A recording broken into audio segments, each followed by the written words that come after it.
Okay, am I streaming?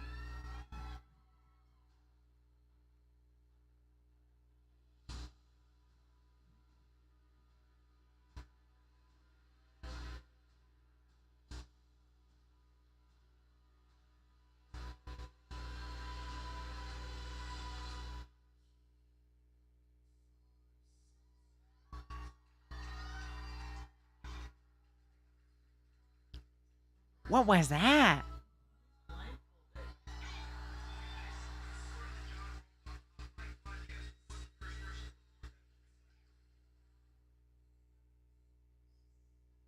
Okay. So am I streaming? Oh, I'm streaming. Okay. Sorry, it cut off because I pressed the arrow keys. That's when I end stream. That's what I use.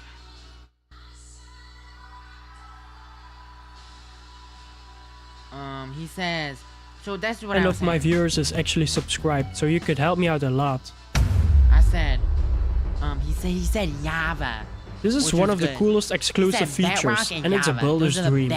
In Java, cauldrons are pretty much useless, but in Bedrock they have a lot of features. Not only can you store actual potions in them to tip your arrows, but you can also dye the water. By mixing different dyes you can create thousands of custom colors. Builders use this for everything. You can even dip your leather armor to get colors that are impossible to craft. This is a completely different system that makes you wonder why Java hasn't copied this yet. But it's not only for looks. Some players have even found ways to build unlimited potion farms using pointed dripstone. By letting a potion drip into a cauldron, you can technically create an infinite supply of rare effects. If you set this up correctly, it will never run out. But like, I don't want to do that. You probably know the Farlands from videos you've seen before.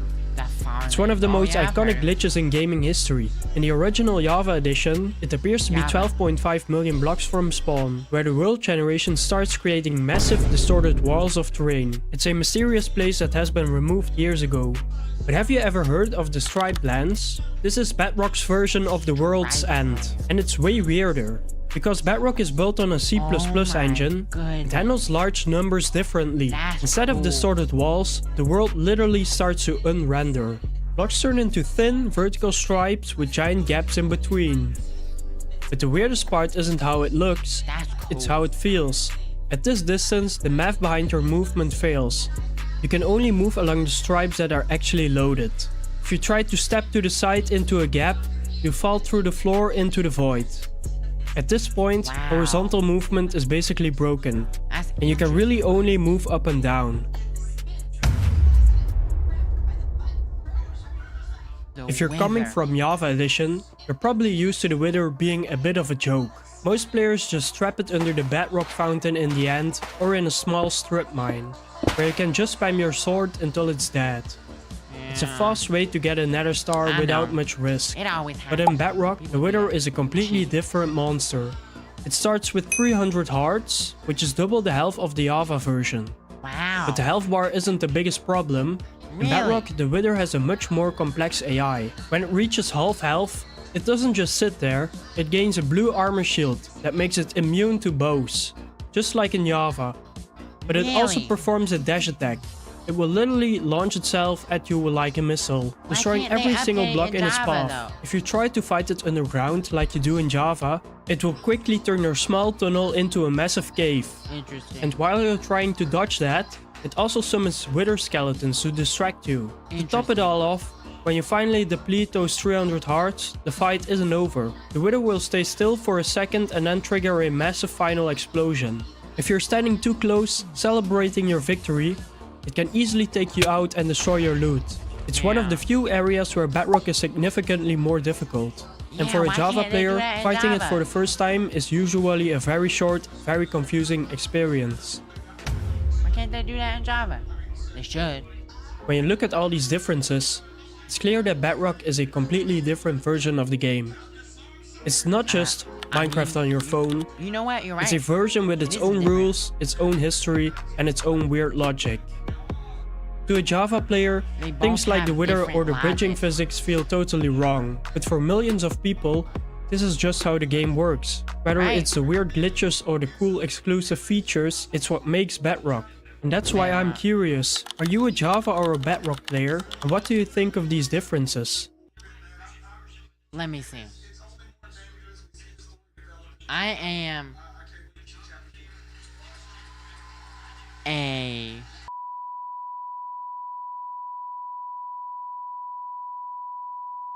player.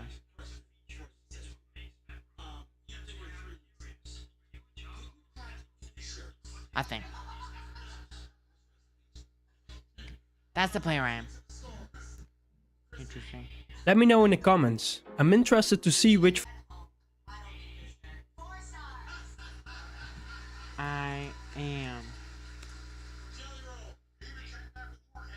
Java, but like Bedrock too.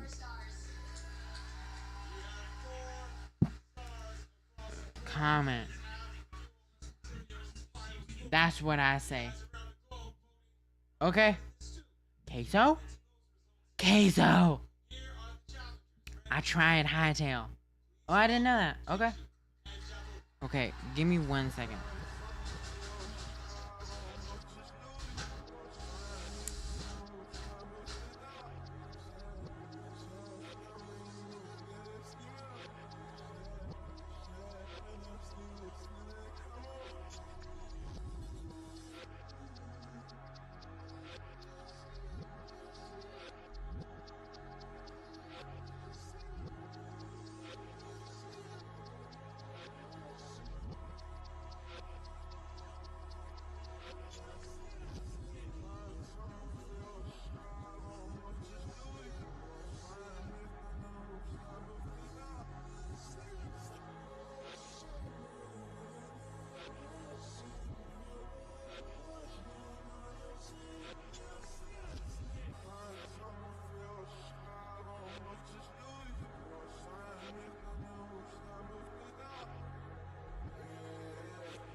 OMG, you said.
Give me 1 second, guys. We're figuring it out.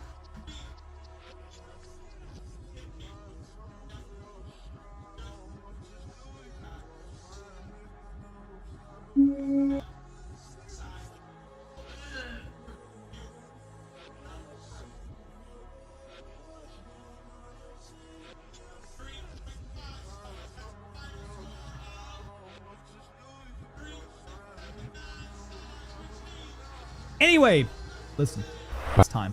The biggest topic of Battle of Brayton.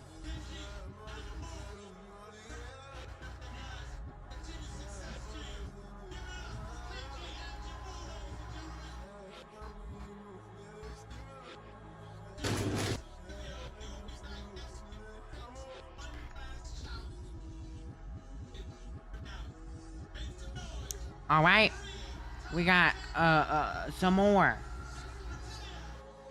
Let me make sure it's not paused though when I undo this. All right. Wait.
Guys, good?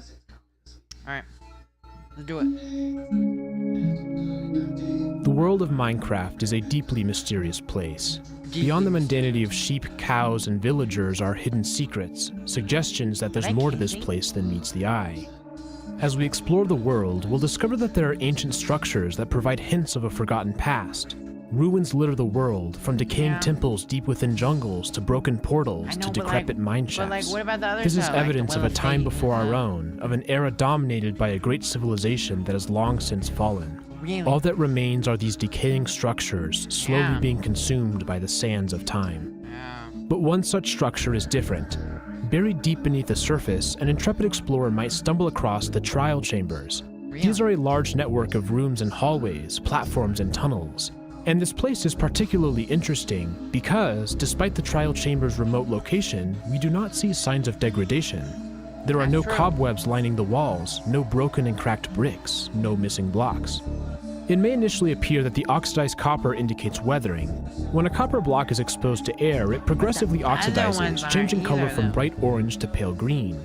Some blocks in the trial chambers have undergone this process, perhaps a sign of deterioration. But a closer inspection reveals the opposite. Every single copper block in the chambers has a layer of wax applied. This freezes the block in its current state, preventing further oxidation. This means that the oxidized copper is not a flaw, but an intentional design feature. The creators of this structure painstakingly applied wax to each of these blocks, a choice indicating a precise attention to detail. In fact, this detail-oriented philosophy can be found everywhere in the trial chambers. Notice the carefully chiseled designs on the tough bricks, the unbroken pots on the floor, the huge murals built into the walls. Everywhere we turn, we see evidence of an intricately designed structure with no examples of decay. The trial chambers are as pristine as the day they were constructed, which makes this structure all the more confusing, because despite the clear evidence of intentionality in the design, there are certain construction decisions that seem, well, odd or even irrational. Take, for example, a bizarre room containing what appears to be an aquarium. We can look into a deep pool of water through a stained glass window on the floor. Gazing through, we can barely make out a room in the water. but getting there is an ordeal. We need to climb a ladder, walk over to a grate, and descend a different ladder. At the bottom, we find several beds in a cramped configuration. That's There are crazy. no chests, no crafting tables, There's no armor no stands. chests? Nothing that would make this a feasible place to Wow, rest. that's Just 4 crazy. beds inexplicably placed inside a huge pool of water with an Wow. obnoxious entrance. That's crazy. Why does this exist? That's weird. But there's another, much more egregious offender in poor interior design. Those are A cool tiered sounds, silo though. with several distinct layers. The middle platform has 3 beds, again squished close to one another. What's worse is that these beds are on the How do edge they of a sleep in 12-block them? drop with no protective railing. One sleepwalking incident could roll quickly off. turn into a serious injury. They roll It's off, even yeah. worse than that though, because there's no way to get on or off this platform. We find no ladders and no stairs either. The only way is weird. to drop down, taking damage in the process. How could the builders of this place, with all of the other minute details, miss such a glaring design flaw? Yeah. Or what I don't about know. the staircases with a hole in them, sending an unwitting player straight into a spike? Or the rooms only accessible through a 1x1 tunnel blocked by a copper grate? Or the one Wow. random area with a cactus and a dead bush? Everywhere we look, we see design features that just don't make logical sense. Remember, the trial chambers do not show the signs of deterioration seen in interesting. most other structures. And it turns out that there's a reason for this. The chambers appear to be completely sealed off from the outside world. No part of the interior is exposed to outside air. The entire compound is isolated. There's a system of air ducts blowing fresh oxygen throughout the many rooms. There's even reason to believe that the trial chambers have air conditioning. One room Oh is my covered in God. snow, and we They see have blocks air of solid conditioning? ice. Temperatures this deep underground are far too warm for water to freeze. Instead, there must be some sort of artificial cooling system. Oh, yeah. And when we take all this how together, do we they start to see freeze? that the trial chambers are actually extremely bizarre. There's really nothing else in the world with this unique set of properties. Yeah, that's weird. And yet, there's another level that only deepens this sense of weirdness. Really? For this place is not static, it responds to players. It's time to look at one of the signature blocks of the trial chambers, the trial spawner. Trial spawner. Regular spawners exist throughout the Minecraft world, but trial spawners are only found in the trial chambers. Okay. The two types of spawners do share some visual similarities to one another. Both consist of a cage with a skull design, encapsulating a spinning mob inside. When players approach, the mob spins even faster and is spawned into the world with a puff of smoke and fire. But this is where the similarities end. The trial spawner reacts to players in a much more advanced way. Instead Yeah, of they're generating the advanced. occasional mob, it creates multiple waves of enemies. Each wave has about 6 mobs, and He new knows enemies what won't to be do. spawned until the current wave is Why is he defeated. spamming the sword? That's Furthermore, not how the you trial do spawner that. adapts to the number of I know players that. nearby. If there are more people, more mobs spawn per wave, something that regular spawners don't do. Trial spawners are also not dependent on light level and cannot be deactivated with a few torches. Upon completion of the trial, several reward items are ejected from a hole in the top, another capability that's missing from the regular spawner. Afterwards, the trial spawner goes into a cooldown and won't activate again for 30 minutes. Yeah, There that's is one creepy. reward item that is especially notable, called the trial key. It appears to be made out of copper, and it has a distinctive skull design. The key is used in have a another of the skull trial design. chamber signature Weird. blocks, the vault. They're scattered throughout the chambers and are easily accessible. While visually similar to trial spawners, they work in a different way. As a Wait, how player do they work? approaches, the mouth of the skull opens, revealing the keyhole. Unlocking it with That's the a trial big key keyhole. causes it to eject several additional items from an aperture at the top. So to recap, the way that a trial works is this. A player approaches a trial spawner and fights several waves of enemies. Upon completion, they're given a few items as a reward. They also receive a trial key, allowing them to access even better items from a vault. Yeah. And suddenly, many of the inexplicable design choices begin to make sense. At their core, these trials are the reason for the trial chamber's existence. For example, the claustrophobic clusters of beds are not intended for sleeping. Rather, they serve as respawn points, allowing people who die to return to the start and re-enter the battle. I The dangerous see. platforms and bizarre room layouts are built to make combat more difficult, challenging the true. participants. See, that's that. The I knew snowy that. room gives practice in icy environments, and the different types of spawners provide experience in different combat situations. Yeah. The scaling difficulty allows groups of combatants to test their ability to work as a team. The Yep. traps test vigilance and situational awareness. Exactly. Overall, it seems that the gameplay is aligned with the lore. The trial chambers are designed for trials that test and sharpen fighting capabilities. So, case closed, right? No. The simplest explanation is the correct one. No. Trial chambers are, well, chambers with trials. No. It's not that If only simple. it were so easy. Because if we look a little deeper, we'll realize that this place holds That's a further cool mysteries shot. beneath the surface. If we fight in enough trials, we will eventually discover a rather odd item as a reward. It's a small vial of dark liquid called an ominous bottle. Something like this can't be good for you, but if we ignore the warning signs and drink it, our player will be granted the Bad Oh, I Omen like status that. effect. I love And this the effect is Herobrine far lore. more special than it initially appears. Bad Omen is extremely interesting, and this quickly becomes apparent when we compare it to other status effects. Most statuses in Minecraft affect the afflicted mob directly. Examples include changing its speed, its health, its ability to mine, its ability to see, how fast it falls, how it breathes underwater, how visible it is, and so on. Each of these effects tangibly changes some part of the mob, temporarily modifying their capabilities or properties. Yeah, but, like, what But the Bad other one? Omen is different. Bad A Omen. player with Bad Omen does not notice any changes. Their No. combat strength and health remain the same. They Doesn't don't do move anything. any differently. The only Their thing it vision does is clear. like trial. The experience of a player with Bad Omen is identical to one without. And this is why Bad Omen is so special. Look how weird because it it looks. doesn't affect the player. Instead, Wait, it's wait. the Wait. Why isn't it? Why aren't the eyes white? Why doesn't it look like Herobrine? Why is it red? Why doesn't it look white? Everything look white. My Bad Omen looks like Herobrine. Why does this one look like red? I'm very confused.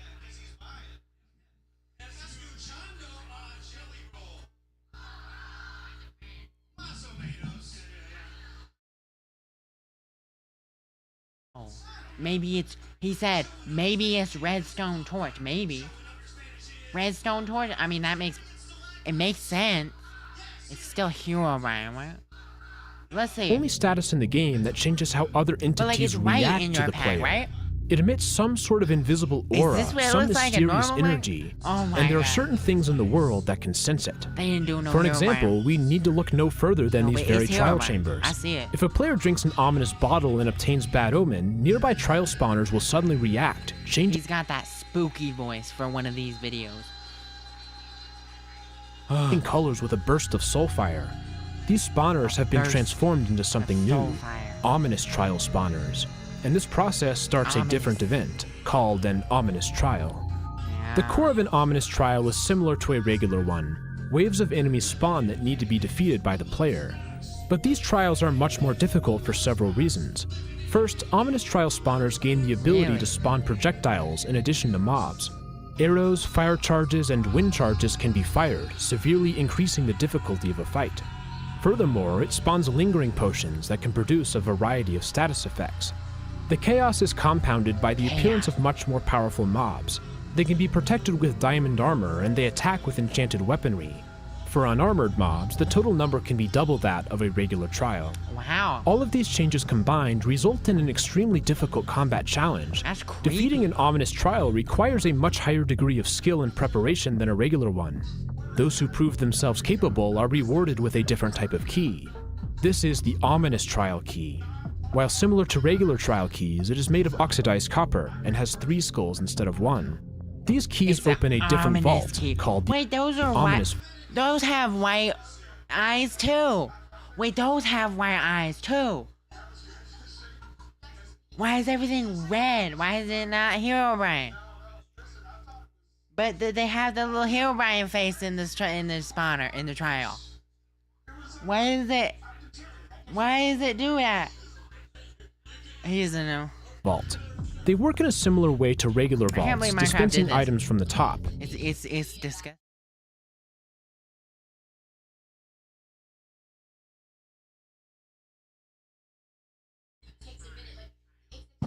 Let's see. The loot Let's items move are on. much better than regular vaults and include higher level ominous bottles. But ominous that a vaults are heavy far core? more interesting I than want just one. that. I wanna have For one, they're not easily accessible. Their locations are much more secluded, found in elevated areas or behind grated tunnels. Once we do get to one, we'll find that the surrounding structure is intriguing. They're built in an oddly conspicuous way, with a design that's consistent between all of them. Yeah. Beneath the block is a copper grating with red candles on either side. While white candles were found throughout the trial chambers, red candles only exist here. Furthermore, there are 2 blocks of red glazed terracotta built into the wall. This is the only place in the entire Minecraft universe where this block is naturally generated. That's weird. Ominous vaults are clearly being treated with more reverence than anything else in the trial chambers. It's like This design doesn't have any obvious it. practicality, and it feels They a bit... praise it because it's Herobrine, and they put candles there because they're scared Herobrine will kill him if they don't give him peace offerings. It's Herobrine. I'm telling you, Minecraft. It's almost as if this is a shrine or an altar. And if we look at it from a distance, doesn't it seem an awful lot like a face? The terracotta represents squinty red. They gave him 2 stars?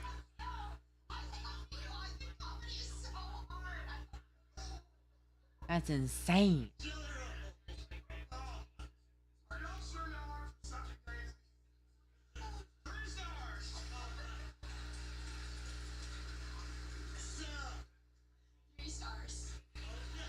Wow.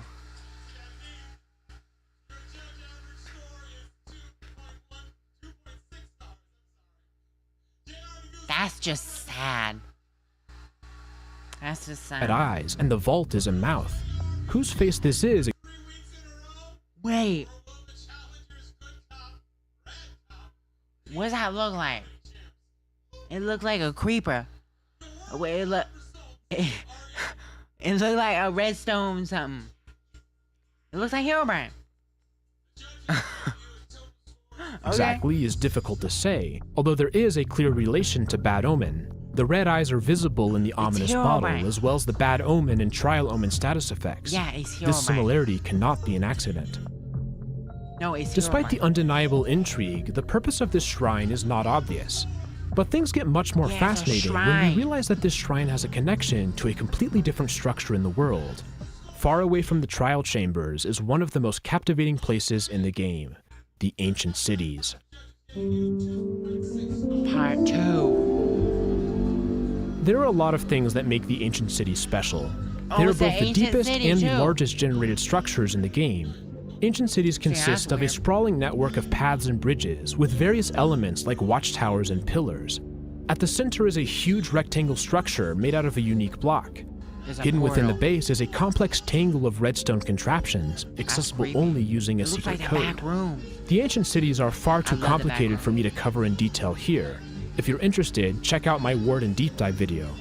Instead, we will be focusing on a few specific sections. Deep within the city is a particularly notable ruin called the Barracks. Going there, we'll notice that there's a shrine built on the edge. These have a central block chiseled in the shape of a face. Candles flank either side, and the elevated platform is 3 blocks wide. 2 stars?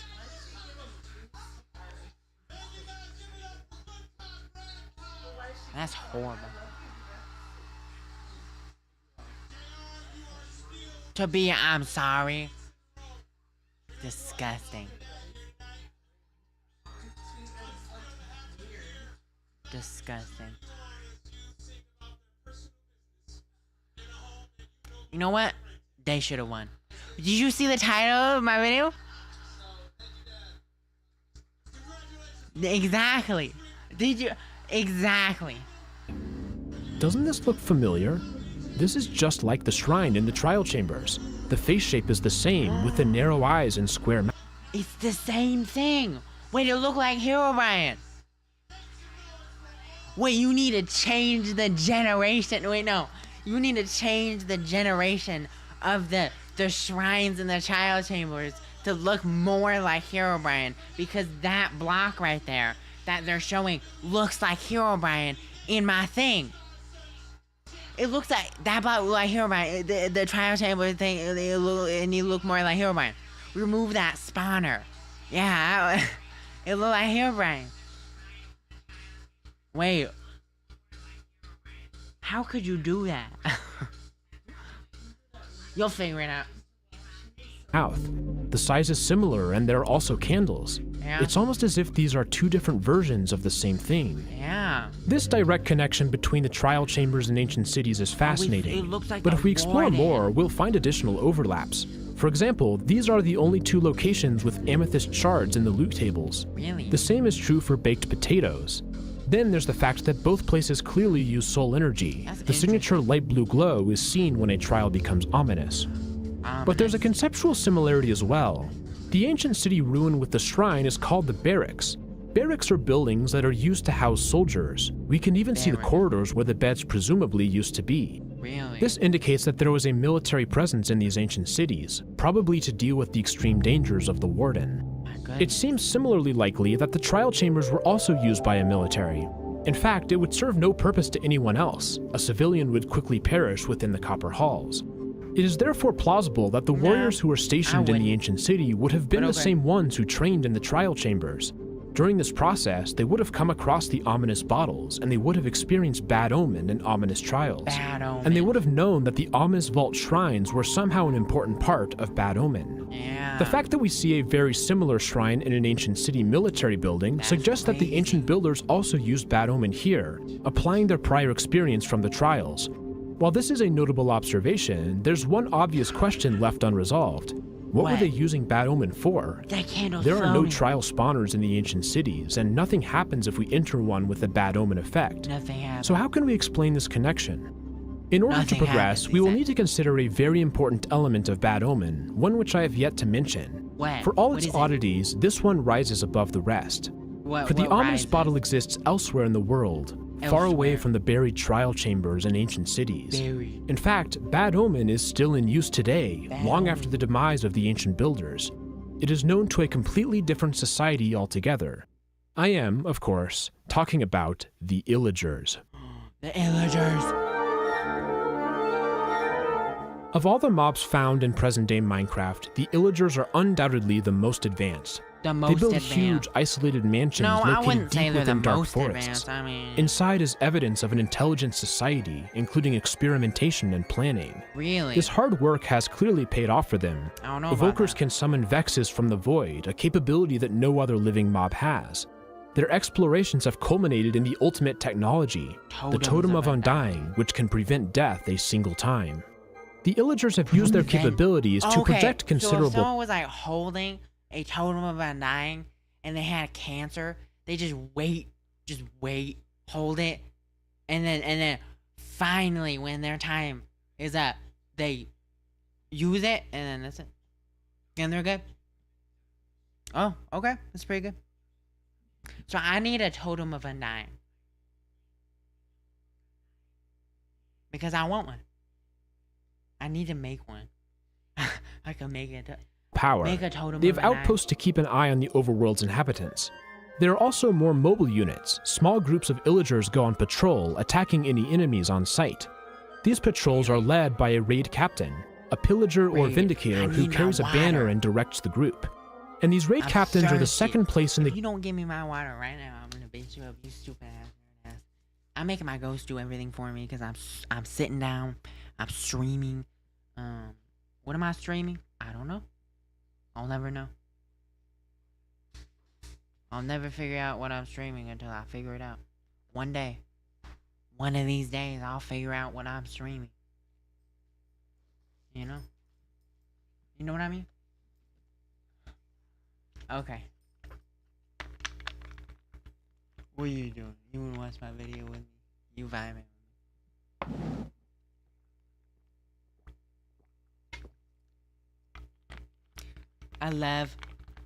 I love when they do that little thing with their mouth.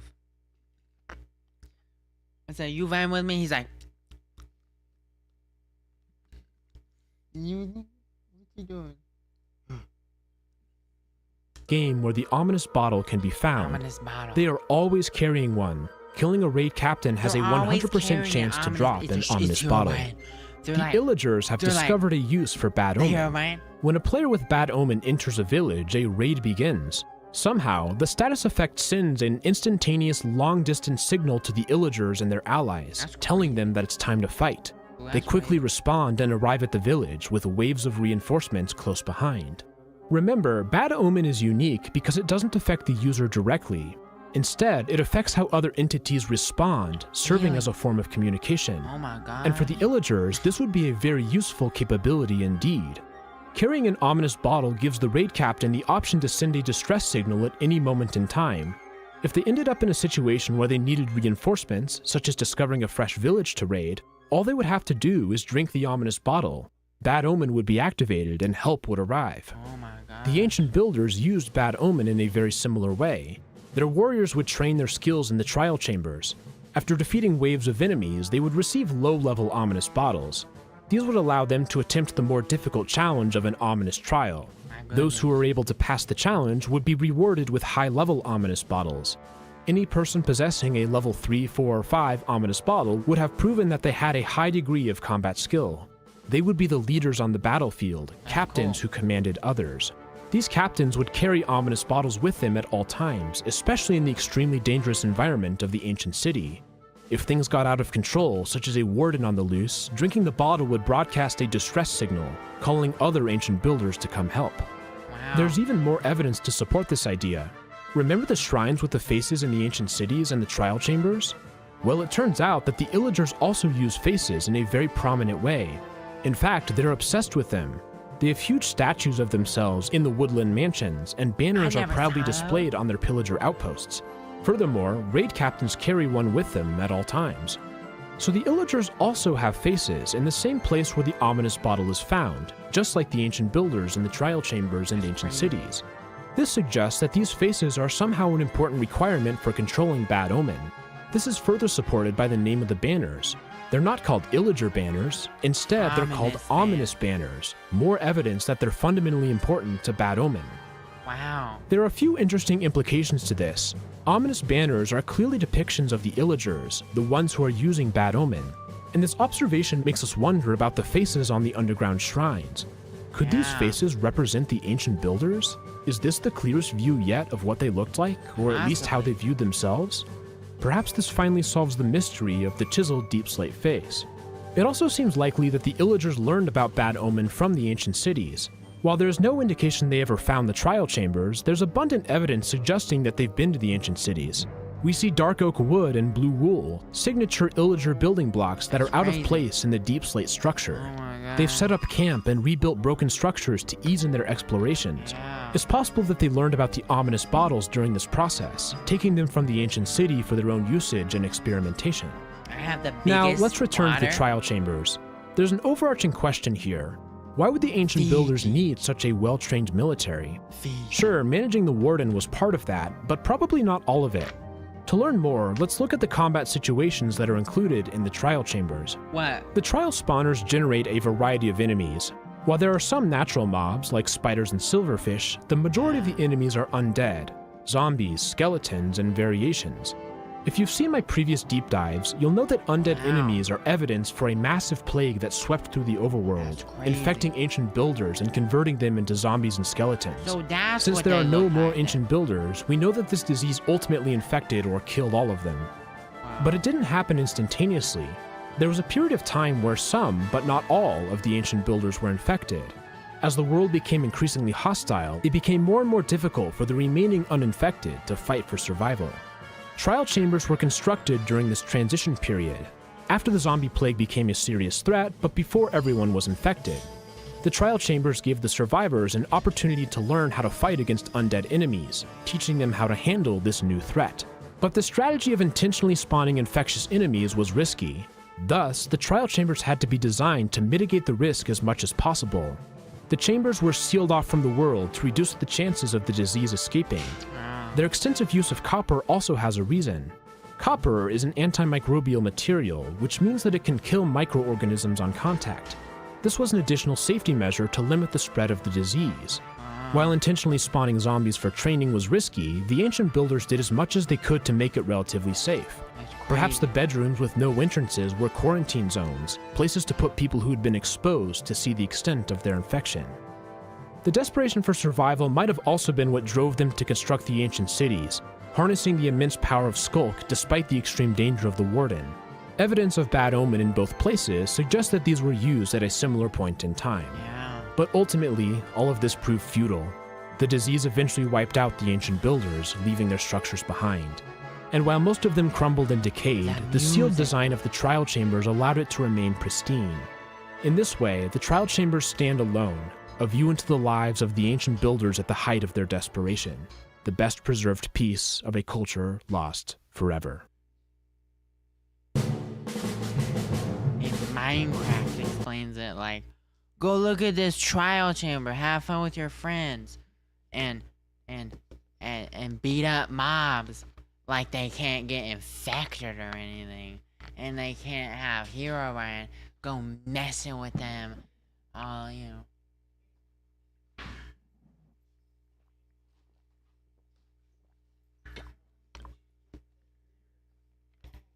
My goodness. If you enjoyed this video, feel free to subscribe. It was very fun to make another deep dive, and I hope you liked it. What do you think? Does this theory make sense? No. Let me know in the comments below. Okay. Also, if you enjoyed the background music, you'll pretty soon be able to perform it for yourself. It's a piece of music for concert band that would be playable by a decent high school band.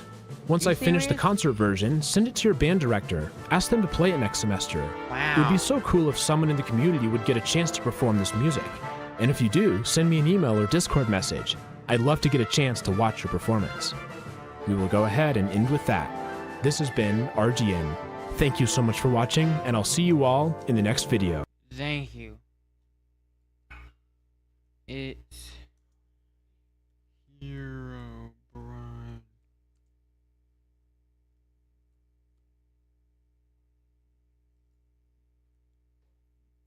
It's Herobrine.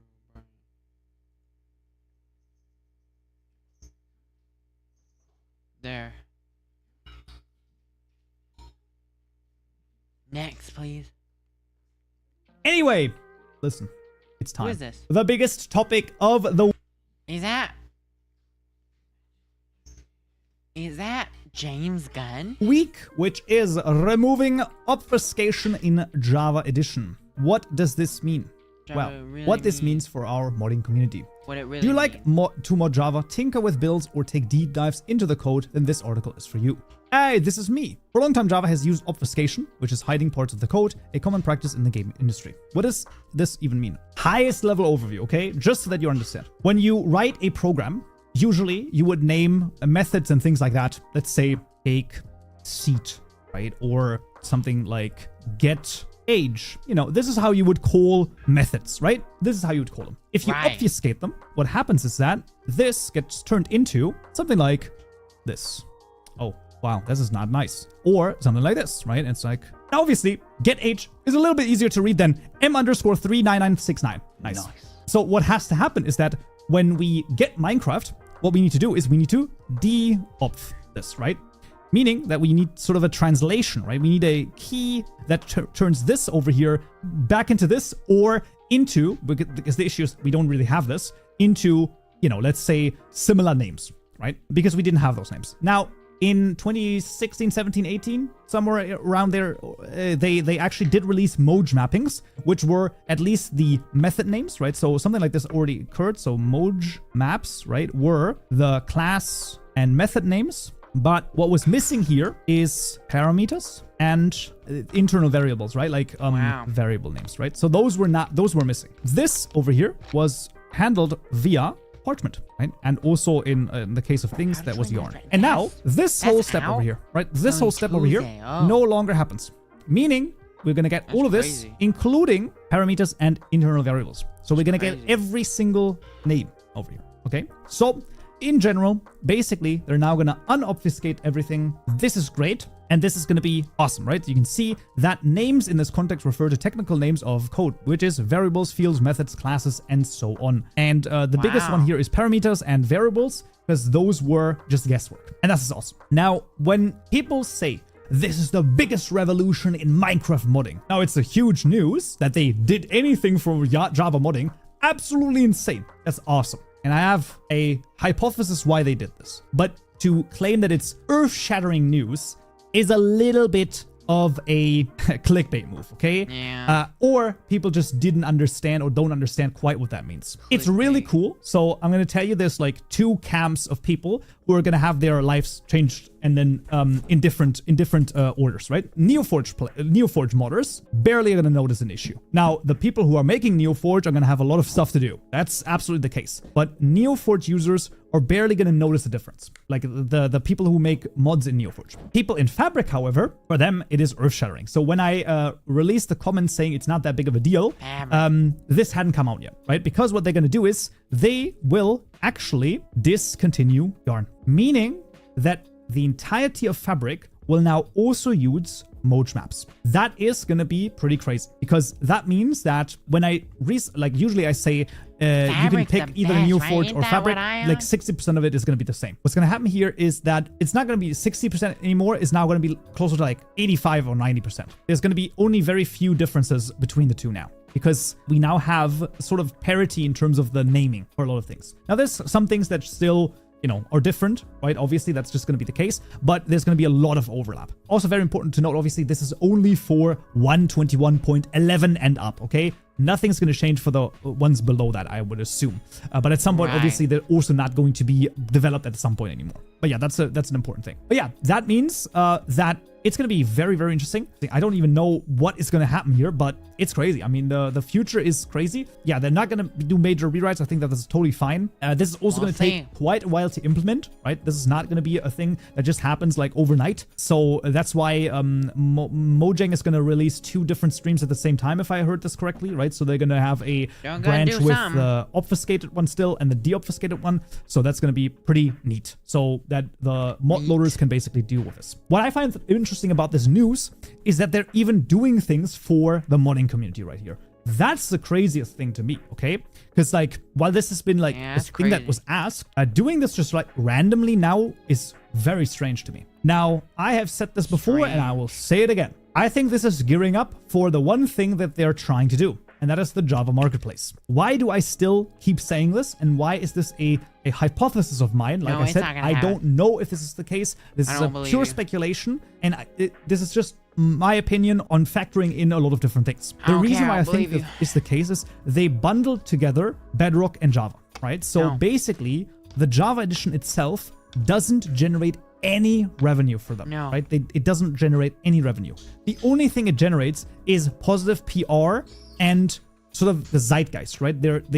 Minecraft stays within the zeitgeist of the people because people usually on YouTube watch Java content, right? Because it's usually the things that people do mods in. It's like the, you know, crazy challenges. Most, if not like most of it, I would say is Java content. There's Bedrock content out there, absolutely 100%, but most big things are built in Java. So that's very interesting. But the question is, if the like business people don't see a compelling reason to keep it, and they just see this costs us like 25 million to maintain every year. I'm just throwing out numbers, right? I don't know. It might be less, it might be more. You know, this costs us so much to maintain. Why the frick are we maintaining this? Now, maybe the creative people can like convince them and say, listen, we have to maintain this. Absolutely could be the case. But I just can't imagine. Long term, there are only 2 options. Monetize the Java edition. Yeah, they gotta maintain it, because if they don't, everyone's gonna be mad and no one's gonna play Minecraft if there's no mods, you know? Or get rid of it. That's one of the only 2 ways, right? Like it's just it doesn't work the other way. And then finally, one other thing and one other reason why I think that the Java marketplace is a possibility is within the code, they have continued to make it so that you would theoretically be able to add things via JSON files. Now, this is not all implemented yet, but let me just show you like a couple of things, okay? Just an example. So we have this like map codec right here, and codecs basically are used. Once again, this is a high-level overview. Codecs over here are usually used to read in and write to JSON files, or read from JSON files or write to JSON files. Okay. And given the fact that basically the more complicated blocks have a codec that we need here. Now, this is not used anywhere. If I recall correctly, this is like just a thing that they added, but it's not actually used right now. But the fact that they added this, and the fact that they're adding more and more things being able to be done with JSON files like enchantments and I think particles. So a lot of different things are now doable with JSON files only. This says to me we're moving into the direction of a Java marketplace. So that's what they're doing. I think. Particles not yet. Okay, could be the case. But yeah, basically they're adding more and more things. We'll see.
I'm gonna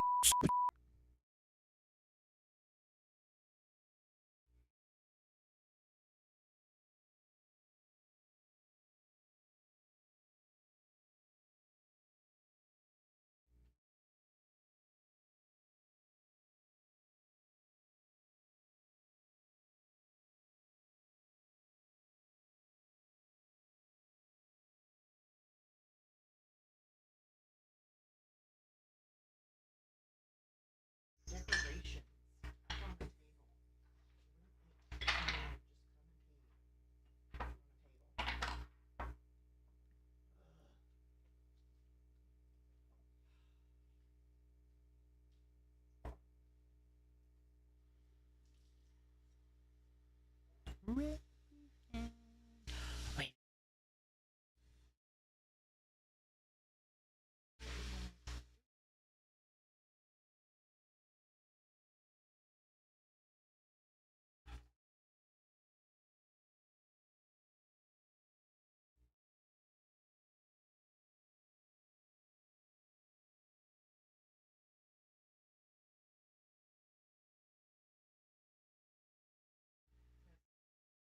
I know we can't right now, so. Oh, come on.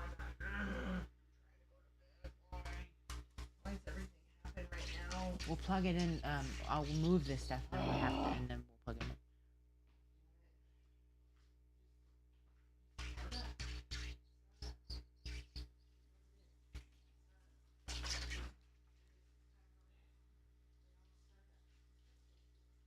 Beef cheddar.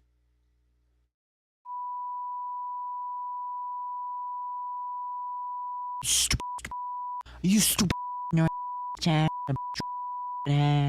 Stupid ass. Have some math.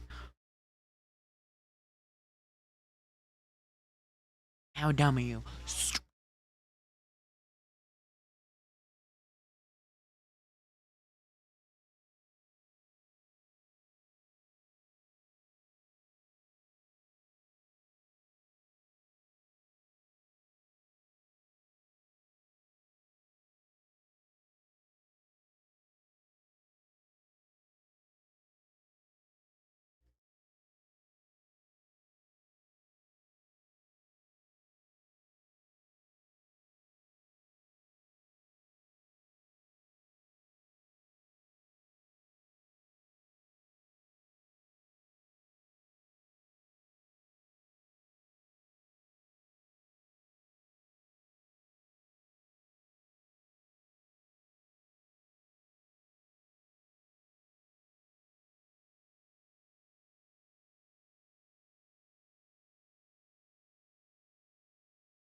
One.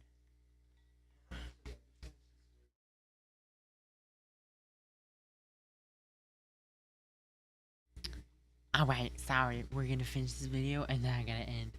Here. And I don't know. I don't Have think they're going to discontinue Java. That I just can't see it. I just can't see it. I think what happened is that they made the case to the business team. They said, listen, if we do anything, then we monetize it. If we give Java up, it will never work. And depending on how they implement the marketplace, it could possibly work, right? Yeah. It really depends on how they do it. But yeah, there's also obvious hints to convert blocks to JSON. Yeah, exactly. That's what I'm saying, right? So it's like, it's just not. It's gonna be interesting, man. It's gonna be very interesting to see. So the broader implications of this is, it's great news. I think this is good. This is awesome. It's gonna make modding easier for NeoForge people. It's gonna make it harder for Fabric people in the short to medium term, but likely easier in the long term. Specifically for newer versions. Okay. And in my opinion, it does show a little bit of the possibility of a marketplace coming at some point, because they're they're opening this up. Maybe they're doing it so that it's easier to change things. I don't think that there's going to be like a an official API. I don't think so. I think their API would be JSON files because it's more accessible to people. Yeah. But yeah, would there even be people who use it? Most people on Java Edition have an awesome marketplace, Modrinth or CurseForge. I don't know if they would use it. I don't know. I mean, I'll say this. I mean, there's a lot of bigger Minecraft modders on Java that at some point do Bedrock add-ons because they have to pay the bills somehow, and modding in it itself is like a nice side hobby and a side hustle, and it can give you a couple of bucks, but it's not going to pay the bills, right? Specifically also if you have like 1 or 2 people on the team, that's like one person alone, maybe, right? Maybe, depending on where they live, that could work. But multiple people on a team, mods are just not going to do that unless you are incredible in monetizing it, right? If you have a huge Patreon and things like that, sure, then you could possibly pull it off. But it's going to be very, very, very few people. So it's crazy stuff, okay? Things are happening, man. The fact of the matter is that if they allow people to sell data packs, resource packs, someone will by the way. buy them. Yeah, absolutely. This is also the case, you know. Listen, if they maybe reach out in advance to some modders. Like I said, this is all speculation, okay? I have not heard from anyone. In case that someone thinks like, oh, there's an NDA broken. I don't know anything, okay? I literally don't know anything. This is all speculation. You know stuff. I really think that this might happen, but it is all speculation. And maybe they're reaching out to people. They're like, hey, make this on our own platform already. And then boom. I don't know. Just having it as an option next to CurseForge and Modrinth probably costs so little. I don't know. I mean, they already have the infrastructure for it, right? It's not the biggest deal. It's gonna be interesting. The people from Mixon said it's a huge thing for them. Oh, interesting. Okay. I wasn't aware of that that's the case. But that's pretty cool. We'll see where it goes. But to sort of put a cap in it, to sort of like give a little bow on this, this is gonna be huge. Look at that. You don't understand him. Oh my god. It's a cool thing that this is a thing, right? It's a cool thing. Those videos are always around. Nice to have. It's definitely going to make it easier, but it's not groundbreaking news that all of a sudden mods are going to be able to do things that they weren't able to do before.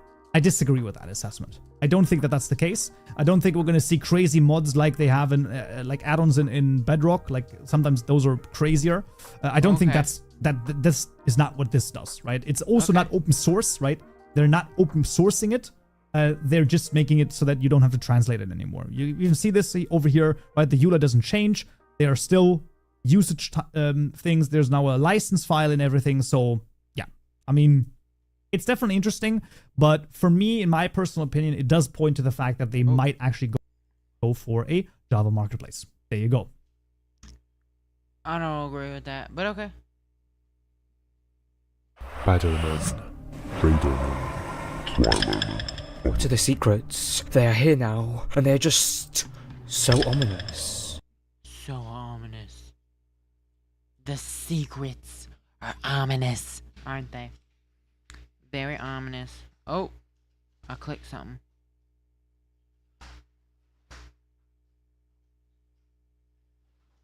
Anyway, listen, it's time. There we go. Okay. The biggest topic. Oh, no. Okay. I think that's it.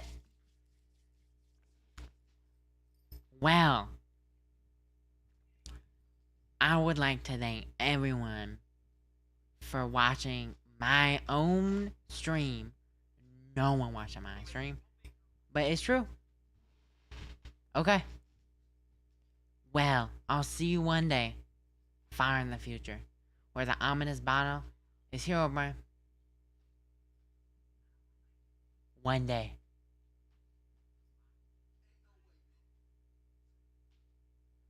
Well, we will see it one day. Okay. I'll see you one day.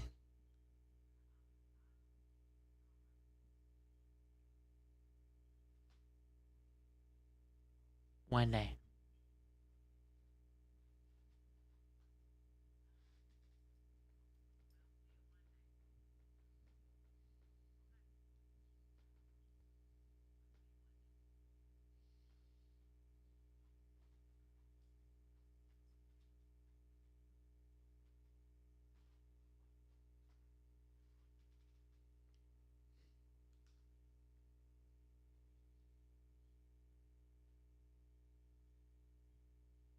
One day.